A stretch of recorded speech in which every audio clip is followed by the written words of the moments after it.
Hello everybody and welcome. This is Tushar Chande. In this episode, we'll look at a detailed technical analysis of the S&P 500 index for the week ending April 26, 2024. A gentle reminder, there's risk of loss in trading and past performance is not necessarily indicative of future results. This chart summarizes the performance of the S&P 500 index and a bunch of other ETFs on a 1 week, month-to-date, and year-to-date basis. So the S&P 500 had a big week in the market because we had tech earnings from Google, Meta, and Microsoft, and we had the all-important PCE data that the Fed focuses on inflation.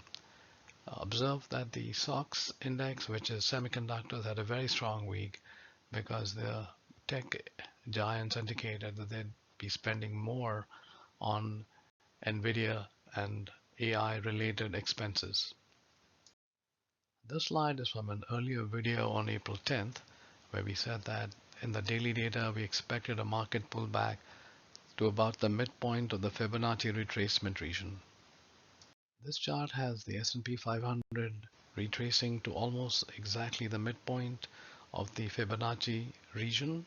The low channel has a Chats indicator or the Chande absolute trend strength indicator, which is now neutral. Here we plot the adaptive regression channel using 35 days of data to show that the market is definitely in a downtrend, and this is consistent with the approximately 3% decline so far this month. Using basic technical analysis, we can plot some resistance regions.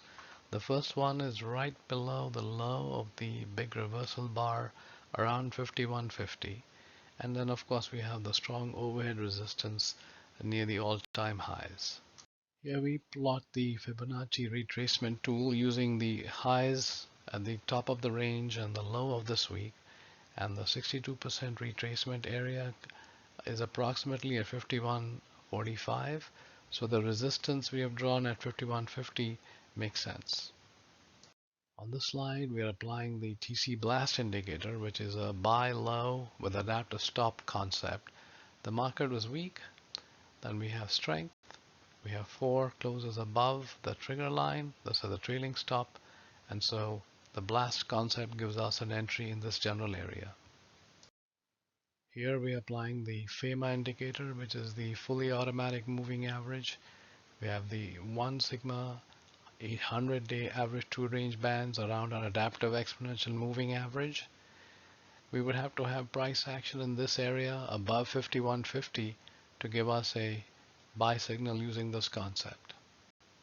Finally, we look at the distributed doji indicator and we find that the flag suggests that there's a 8-bar distributed doji, which makes sense because the open here is very close to the close at the end of this 8-bar sequence, and now we have a breakout outside the doji or after the doji, so this also would be a short-term buy signal.